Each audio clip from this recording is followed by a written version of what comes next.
I'm delighted to welcome you to St John the Evangelist for our panel discussion. We've brought together a panel of experts to share their insights on what we can expect next after COP26 in Glasgow. So we have expertise on international climate change negotiations from Dr. Joanna de Pledge on my right first, on climate change strategy and the reform of energy markets from Professor Michael Grubb, and an insight into the relationship between climate change and the global south, and particularly poverty in the global south, from Mr. Robin Greenwood. The format for our discussion is that each analyst will give their own perspective, and I think we'll take it in the order of Joanna first, and then Robin, and then Michael. And then after we have heard from all three of the panellists, then the floor will be opened to questions. I'm sure you've all got plenty of questions. And just a warning, we are going to be recording this. Henry is recording it for us with the intention that we will put it on the St John the Evangelist Church website. So just be aware that we are recording it. So it's a great pleasure to introduce first Dr. Joanna de Pledge. She's researched, lectured, supervised and examined in the University of Cambridge and published and lectured widely on climate change issues. She's worked for the UN Climate Change Secretariat and the Earth Negotiation Bulletin, reporting on climate change and ozone and biodiversity meetings, and it's a great pleasure to welcome her.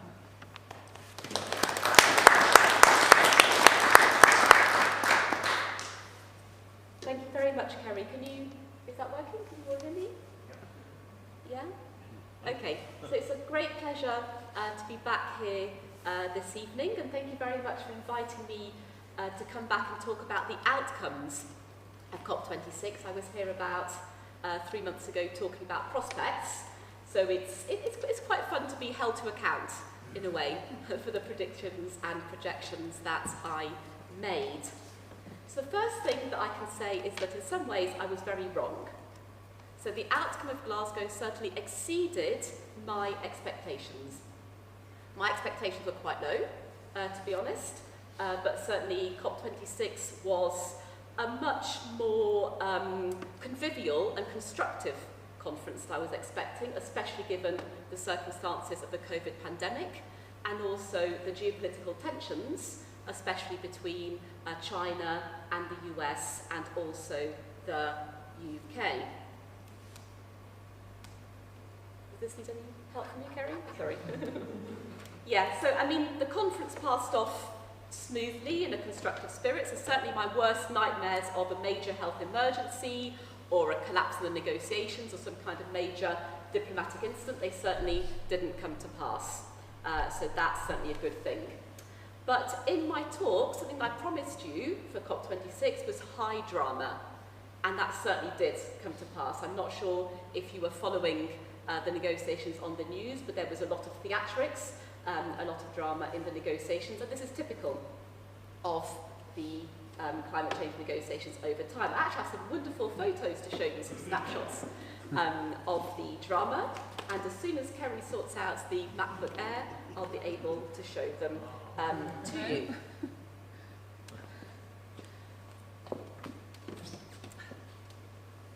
I mean, I'm happy to start talking you through them. So, for example, on the very first day of the Leaders Summit, which brought together over 100 Prime Ministers and Presidents, the Prime Minister of India, Mr. Modi, he announced that India would commit to a net zero emissions target by 2070.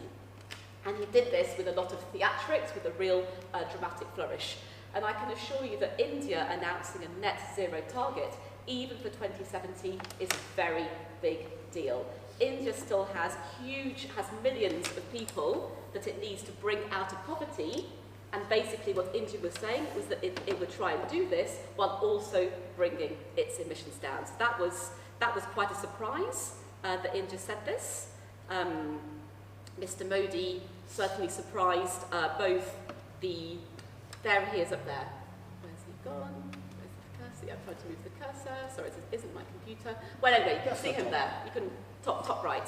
Mr. Modi pledging emissions by, net zero emissions by 2017. So another moment of drama happened in the middle of the second week when the US and China, in parallel press conferences, announced a joint declaration to the effect that China and the US were cooperating on climate change. They had been cooperating and they would continue to cooperate. And to be honest, this was an immense relief, I think, for the climate change community, that these two countries, who have immense differences on so many issues, were prepared to insulate climate change away from those wider tensions. That was very good news indeed, another dramatic moment.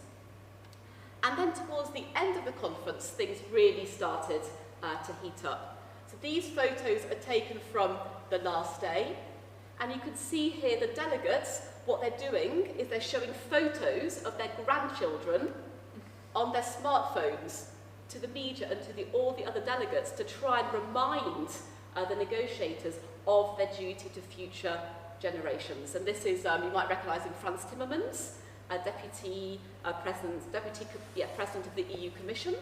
And this guy here is the climate envoy of Tuvalu, a South Pacific island obviously hugely threatened by climate change. And then, Bhupendra Yadav, the Environment Minister of India, he was to drop a bombshell in the negotiations by announcing that India would not accept draft language in the declaration that was being negotiated that called for the phase out of coal and the phase out of fossil fuel subsidies. Now, he wasn't the only one to object to this. China, Nigeria, South Africa, Iran, they all raised concerns. But because Mr. Yadav was particularly eloquent, he's the one that captured the news headlines. You may have heard about this, these claims that India was scuppering a deal on coal. And this led to the suspension of negotiations. And then we saw China, the climate envoy here, the US, this is John Kerry, and also with India and the EU, they all came down onto the plenary floor, as if it was right here in the church, to try and hammer out agreed language, to try and hammer out a deal they could all agree to. And in fact, I was talking to Amanda literally just now about the possibility of negotiating online, and that is just not possible because these kinds of in-person huddles, where everyone is literally close together, these are really needed to reach a deal in the very final stages. So in the end, they agreed a slightly watered-down version of the text. I'll talk about that later. But by then, emotions were very fraught. The Swiss minister, she declared this to be an absolute disgrace. She was very unhappy with the way in which this had been done. And Alok Sharma, our minister, who was the president of the conference, he had to literally fight back tears as he announced this compromise. And this is very much the picture that I think made it onto the front pages the next day. And I think it slightly took the shine off that final deal that was agreed. I think it slightly prevented COP26 from being portrayed as a successful conference, the way in which this final deal was struck, and the sense that it had somehow been watered down at the very last minute. But I'll tell you later why I think that's a bit of a misleading way of looking at things. So what about these outcomes? Now, if you were here in September, or if you were listening online, you might remember that I suggested 5 key ways in which we might define success at COP26. So I thought, how better than to structure this talk and to take each one in turn and give it a score. So our first one, for countries to table stronger emission pledges, these are called NDCs, or nationally determined contributions in the jargon, basically emission pledges, that they should table pledges which would add up to close to a 2-degree warming ceiling, which is one of the temperature ceilings in the Paris Agreement. Now here I would give this objective a B+, and this is because by the end of COP26, about 3/4 of the world's countries, about 151, had declared updated emission pledges. These are all the countries that are shaded, don't worry about the colours for now, all those that are shaded actually put forward updated emission pledges. The reason it's B+ is because the level of ambition of those pledges is quite variable. So a handful of those countries, those shaded in the reddy orange here, actually put forward targets that were no better than their old ones. Yes, they were no more ambitious than the old ones, and even some of these that were improved were really still very, very weak, such as those from Saudi Arabia, for example, that are really very unambitious. So there's a long way to go. But overall, the outlook is a lot better than it was, certainly last year or at the start of COP26. So you can see from this chart that in 2020, so this time last year, based on tabled emission commitments, we could expect a temperature rise of probably about 2.6 degrees, so well within the dangerous zone. And now, at the end of COP26, if we assume that all the countries meet all their pledges, we are looking at something like 1.8. So that is really a big difference. Obviously, all this depends on full implementation, but it's certainly progress. So my second criteria was achieving an uplift in financial support for developing countries. So on this, I've given a pretty poor C+. Now, interestingly, I actually put a post on Twitter about my scores here, and a South African colleague of ours, Harold Winkler, he was quite horrified I even gave this particular criteria C+. He would have given it a fail. So anyway, maybe I'm being overly generous. But certainly, this is a story of must try harder. Just before Glasgow, a report was issued that confirmed that the previous international funding goal of mobilising $100 billion a year for developing countries, that target, which was set a long time ago now, that has actually been missed. So a plan was agreed in Glasgow to try and catch up by 2023, but once more it's a case of broken promises by the rich world. So, in slightly better news, record sums were pledged specifically to help countries adapt to climate change and for the poorest, but the amounts we're talking about are really very, very small. There's a bit of light on the horizon. New rounds of talks were launched on agreeing a new finance target higher than $100 billion a year, and also for a new fund to help developing countries recover from weather extremes. But once again, it's pretty much a case of cake tomorrow, and to be honest, the record of donor countries actually fulfilling finance pledges are pretty poor. So my next criteria was completing the Paris Agreement rulebook.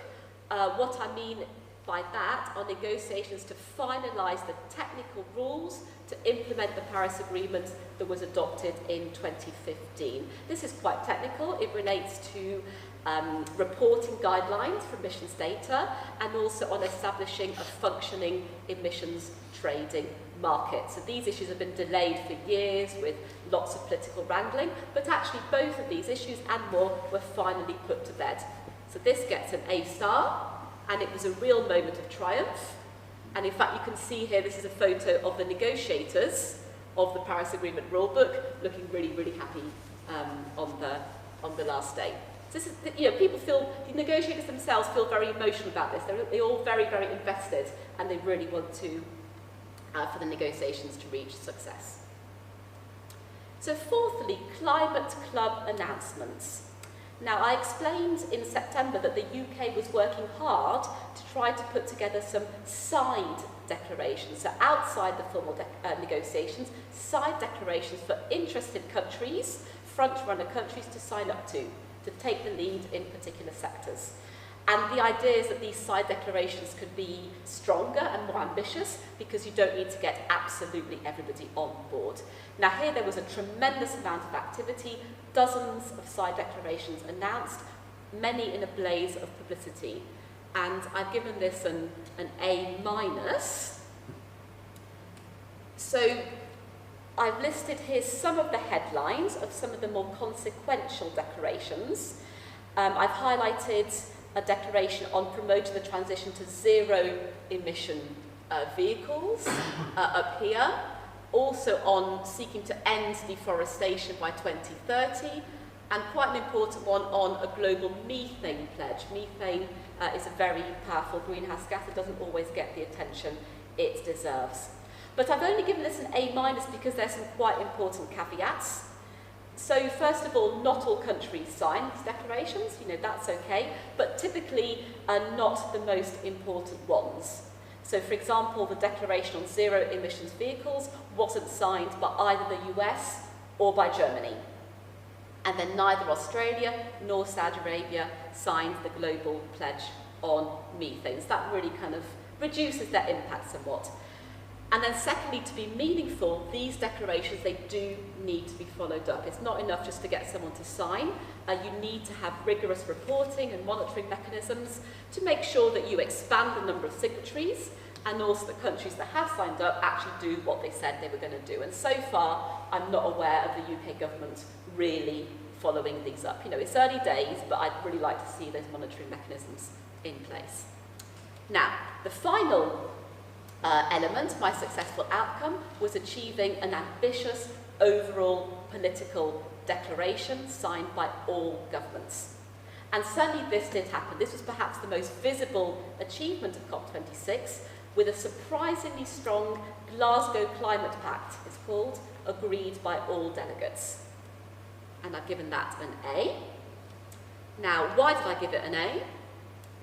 So it includes some very strong statements on scientific urgency, including some language which is quite unusual in diplomatic documents: alarm, utmost concern, and it's got a real focus on limiting temperature rise to 1.5, so the strongest of the Paris Agreement temperature ceilings, and on immediate action, so not looking far into the future, but now up to 2030. It requests countries to revisit and strengthen their emission pledges next year. Now that's significant because the Paris Agreement asked for this kind of review, but every 5 years. And now with the scientific evidence becoming stronger, this has been ratcheted down to every year, hopefully. But it still requests countries, they don't absolutely have to do it. And then there's this infamous language on coal, which I'm sure you will have seen this furore over the change from the original language calling on countries to phase out coal, that was watered down to phase down coal, to phase down the use of coal at the very last moment.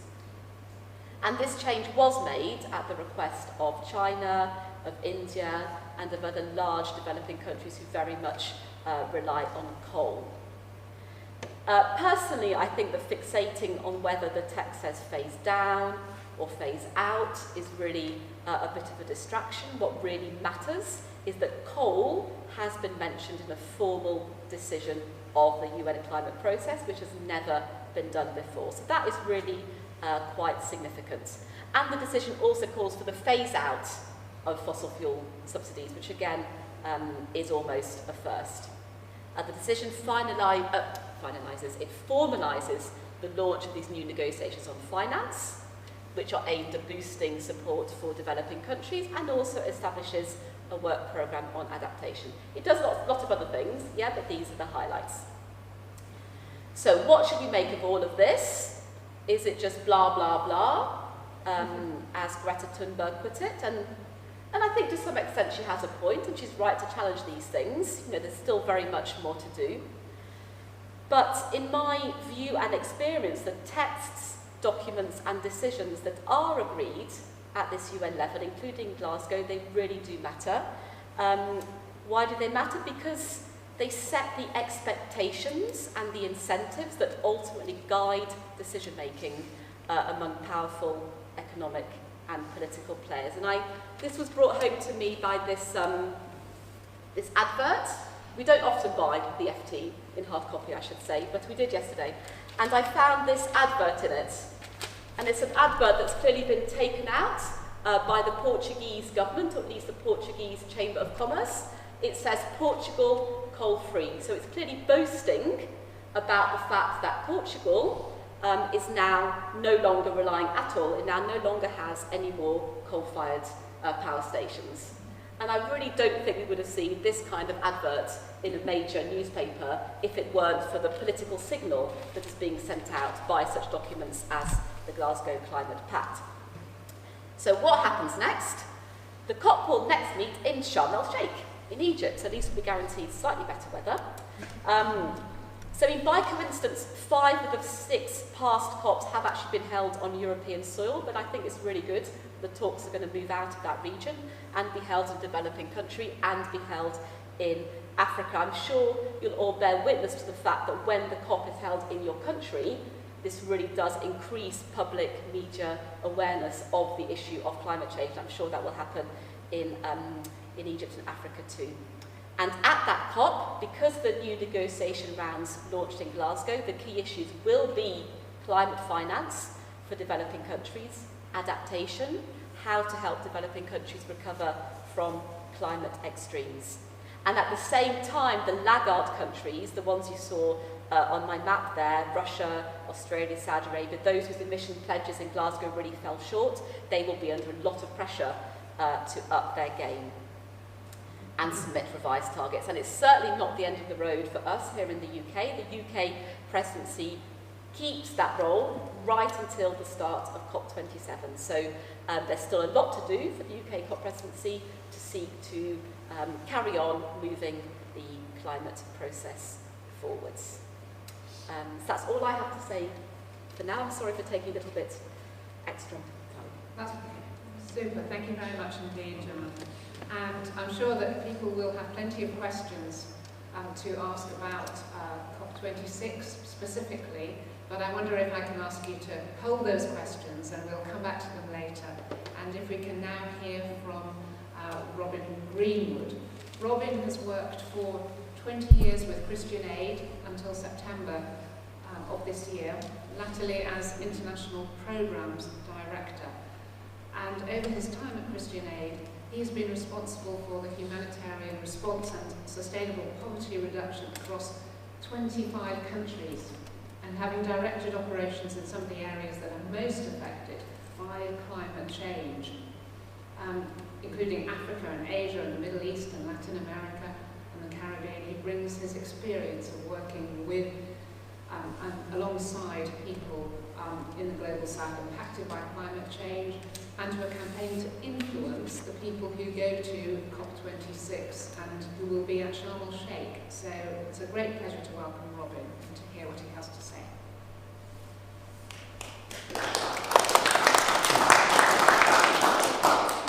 Thank you, Kerry, and thanks everyone.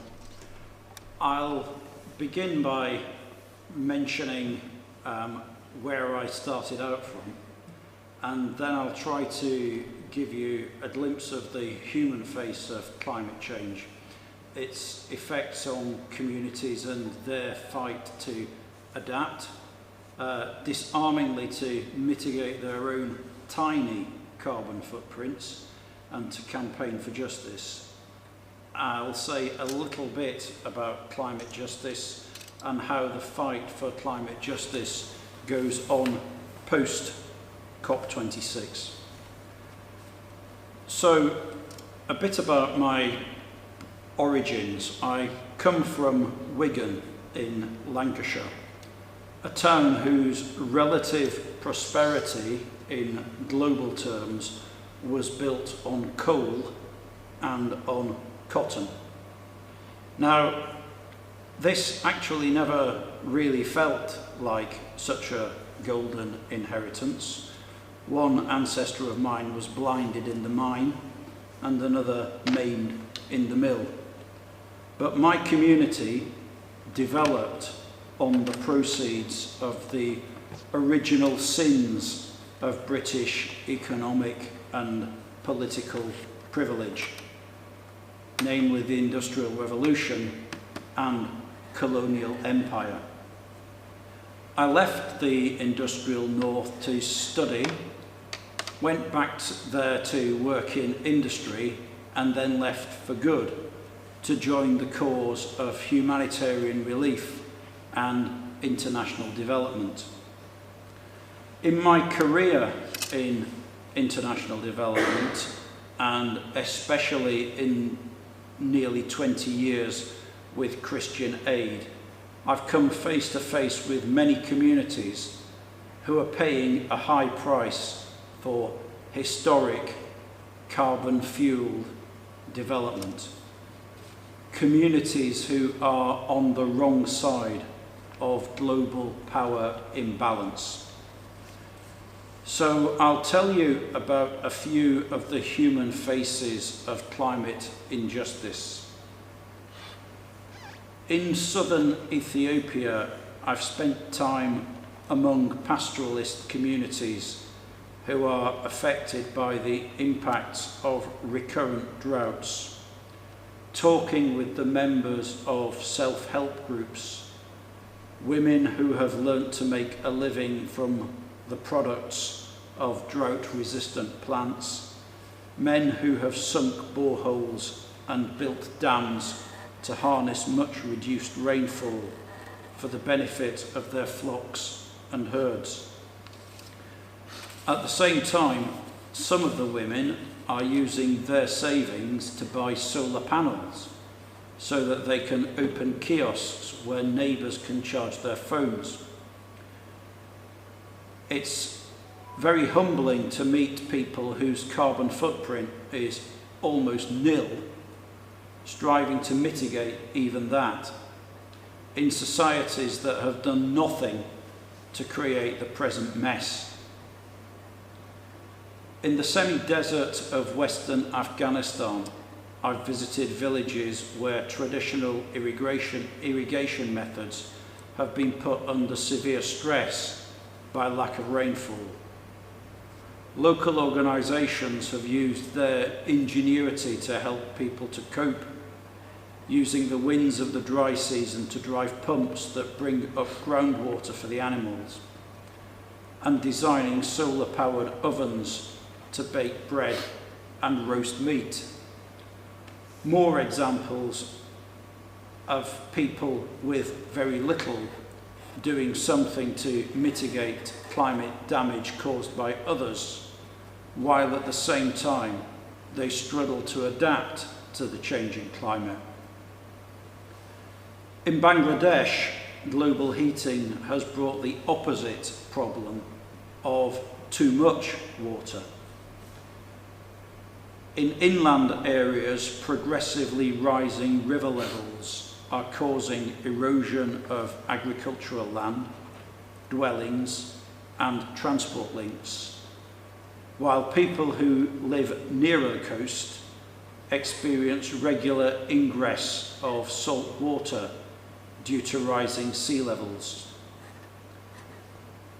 I've seen for myself how they are adapting by keeping ducks instead of chickens, by raising crabs in place of prawns, and by knocking down their houses, raising earth platforms, and rebuilding their houses. But this can only go on for so long until their situation becomes completely untenable. People have told me of whole villages being forced to migrate and seek new lives in the cities. Climate change survivors in the global south are not taking their situation lying down. My former colleagues in Christian Aid have worked with communities of indigenous people in Bolivia and Brazil who risked their lives to campaign in the face of rapacious businesses and complicit governments to protect the forests that are the means of their livelihood, but which also represent carbon sinks that are vital for the viability of life on Earth as a whole. And in Nicaragua, I have met activists who use technology to measure climate change, to inform rural communities of impending weather threats, and to provide evidence of climate change and its effects that they present at international conferences. You don't need me to tell you that there is a fundamental injustice, a sin at work in these situations. For while climate breakdown is global and affecting every nation on Earth, its impacts are disproportionately felt by countries in the global south, and especially by the most vulnerable communities in those countries. The global north, we have extracted natural resources in far greater quantity, yet it is the global south that is suffering the most immediate consequences of global heating on all fronts. Christian Aid produced a climate and food vulnerability index that found that 10 of the most food insecure, starving countries in the world generate less than half a ton of CO2 equivalent per person, just 0.08% of the global total. We people of the UK, on the other hand, produce more than 25 times that, 12.7 tonnes CO2 equivalent per head. And that's talking about now. Think back to the start of industrialisation, and the historic imbalance is even starker. The global north is responsible for 92% of excess global carbon dioxide. Like most inequities, the pandemic has made things worse. Marginalised communities, including Indigenous peoples, are particularly exposed to the health and economic effects of the pandemic. But repressive governments also used the pandemic as an opportunity to clamp down on civil society as companies pushed ahead with destructive projects. Adequate and effective adaptation, alongside ambition in mitigation globally, will help to avert some loss and damage caused by climate change. But loss and damage are already a reality for many. Climate vulnerable countries and civil society organisations in the global south are therefore calling on historic emitters to really deliver on their promises to avert and address loss and damage caused by climate change, which, as my snapshots have illustrated, disproportionately affect the safety, livelihoods, food security, health and way of life of women, children and men, especially in marginalised communities. The lack of sufficient additional financing and technical support to enable governments to address these impacts, prioritising their most vulnerable citizens, remains a glaring gap in progress towards climate change. And until the agenda of loss and damage is progressed, richer countries continue to evade our historic responsibilities to meaningfully shift resources from global north to global south. What can we do, we as individuals?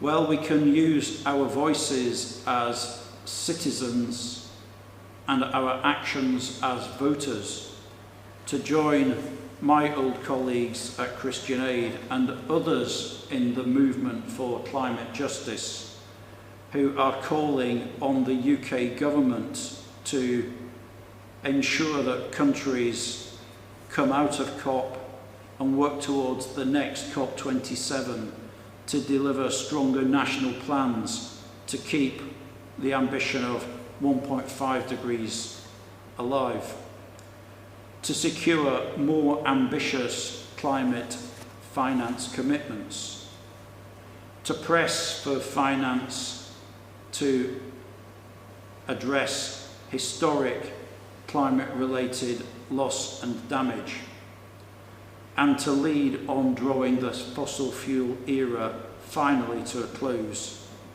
leading a just transition to renewables.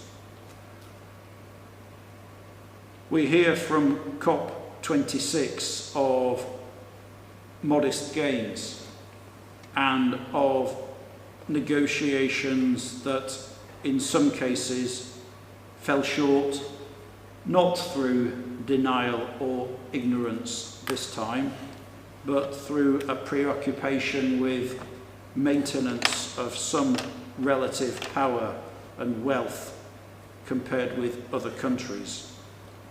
There are things coming out of COP26 that we really can build on and that we can hold our politicians to account for securing over the next few years.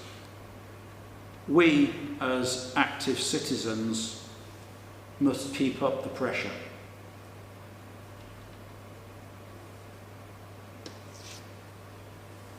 Thank you very much, Robin, for that very serious and challenging perspective on COP26 and its implications for the Global South. And I'm sure there will be many questions that people have for you later.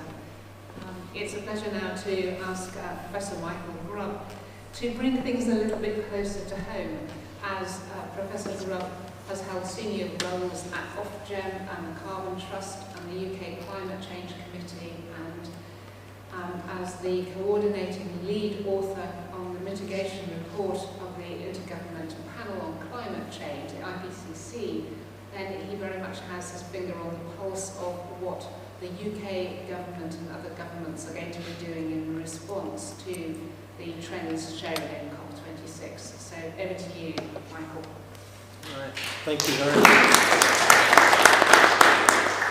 much. So yes, I will, as asked, be covering, it feels like almost the opposite end of the spectrum from the ground that you covered, Robin. So thank you very much for that. So I will bring us closer to home. But let me also make a couple of brief remarks about COP26. I think I may have been the only one on the panel who was there, but I would stress there's this wonderful idea that someone who was actually there really knows what went on in a way that other people don't. Let me tell you, when there are close to 40,000 people around, nobody really knows what's going on. And regarding the sort of high-level political process, technology these days is such that you can see probably more from your living room, if you care to take the time and can find the right video streaming, than it's possible to know when you're rushing around a corridor desperately trying to find somebody in these vast halls. That, of course, if you try and bring together almost 200 governments with all their entourage and their expert and their advisors, and the media, and the businesses, and the green environmental groups, and the justice groups, and the etc., etc. So I always say you have to remember there's the negotiations and there's the event, and they are increasingly different things. And even the event splits into the kind of the announcements that Joe touched on, and the wider the green zone where civil society really is predominantly engaging and trying to get its voice through. So I'm not actually, I certainly wouldn't claim to know more about what really went on than Joe. I thought her summary was fantastic. I do think it's an interesting question.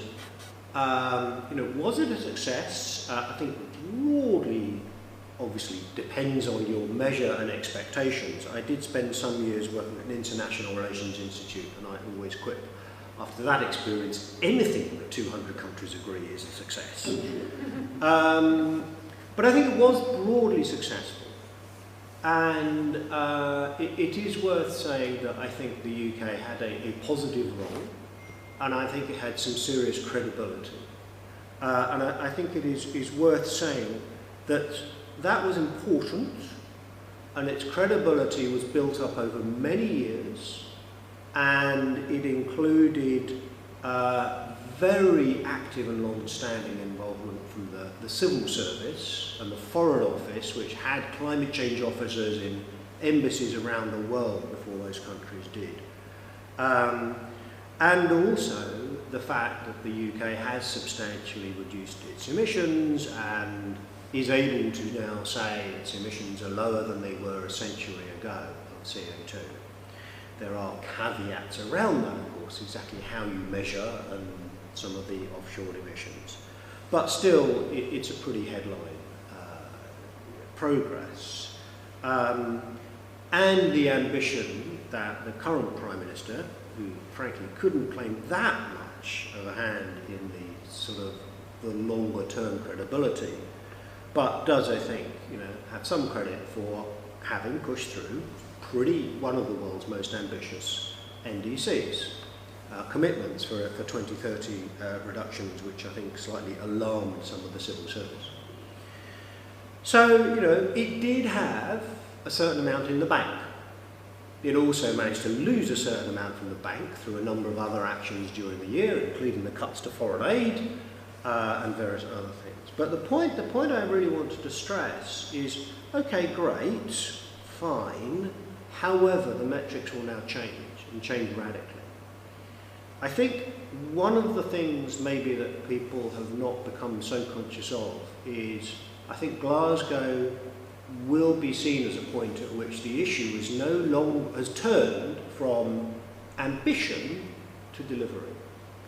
And some of you may have seen a report from the Climate Change, or headlines from the Climate Change Committee, the official advisory body, which basically said, well, hang on a minute, this is all very well, but the government does not actually have policies in place to deliver most of this stuff. And I think increasingly the test, we used to refer to the ambition gap, and by the way, it's still there, but far and away the collective ambition is not nearly enough compared with the goals we need. But I think more and more we will hear about the policy and implementation or delivery gap, because these NDCs are not in themselves legally binding, while some of the UK targets are in domestic law.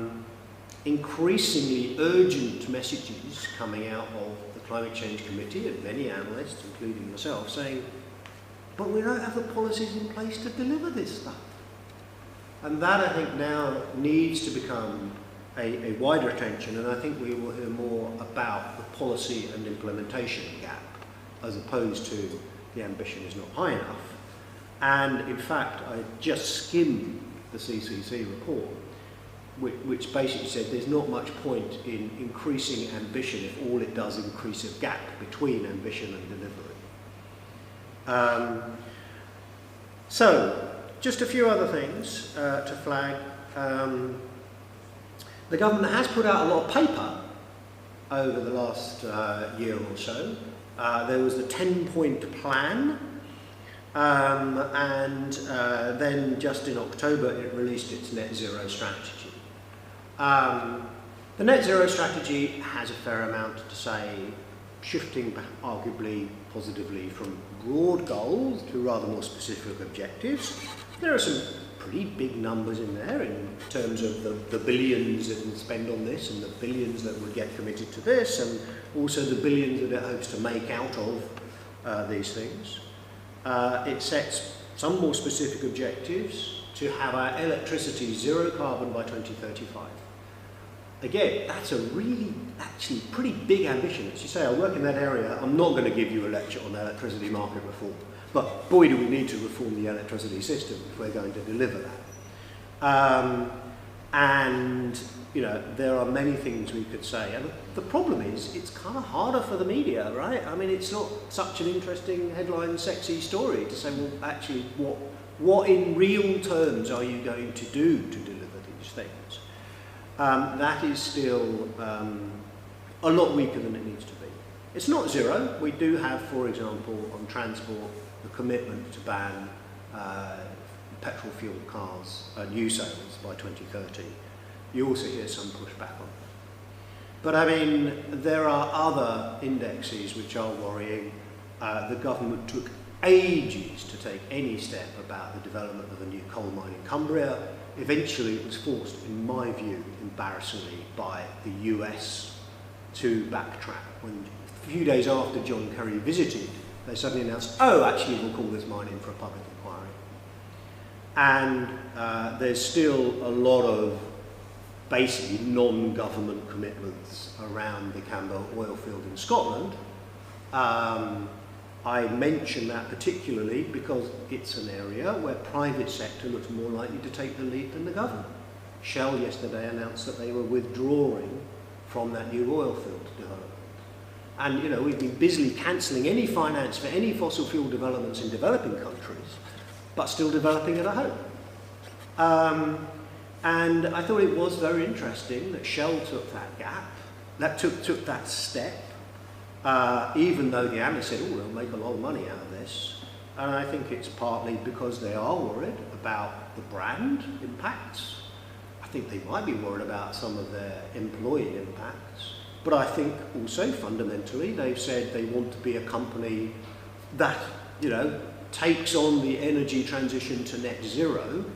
And this is simply increasingly hard to square with their core business. And they are worried about really, well, will there still be money in fossil fuels in a decade? This is the critical decade. And I think they believe that. And this is a very interesting step of starting to put money where the mouth is for a company like Shell. But, you know, it's a bit sad it took a multinational oil company to take that step before the British government did, frankly. So, you know, it is very much, I think we are now in an era of glass half full, glass half empty. You can point some very positive things that have happened, including in clean technology and a lot of great government statements about what they will achieve, but you can point to a lot of contradictory indicators. And obviously there is a worry that a lot of things that have happened were under the spotlight of Glasgow, were the UK government wanting to show it was still a serious player on the international stage after Brexit. The big issue is now, given what we know about particularly the Prime Minister's tendency to want the spotlight on great things but then weak on delivery, you know, I'm afraid we all have more hard work to do to ensure the delivery. I'll stop there. Thank you very much indeed, Michael. I think you are encouraging us there, giving us a green light for holding the government's feet to the non-coal powered fire. Absolutely. Now, I'm sure that there are questions, and I wonder if I can invite you, please, to say your question when I pass you the microphone, and it would help if you were to indicate who your question is directed to, and we'll give them a first shot at answering the question.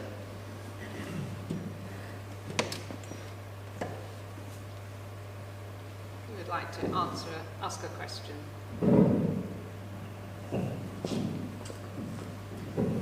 Hi. Michael, I think, you say we should continue to put pressure on our governments, but exactly how? Is that by joining the right party, which I've tried to do, and I presume we're not going to talk politics, but I feel that's part of the problem, that polite people don't talk politics and don't press messages, so however I will not do that. There are also these pressure groups around change in 38 degrees. Do you think they do any good in their campaign?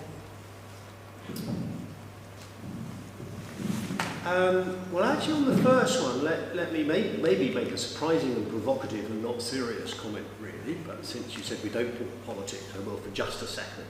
The most important political party to actually join or be part of is probably the Conservative Party.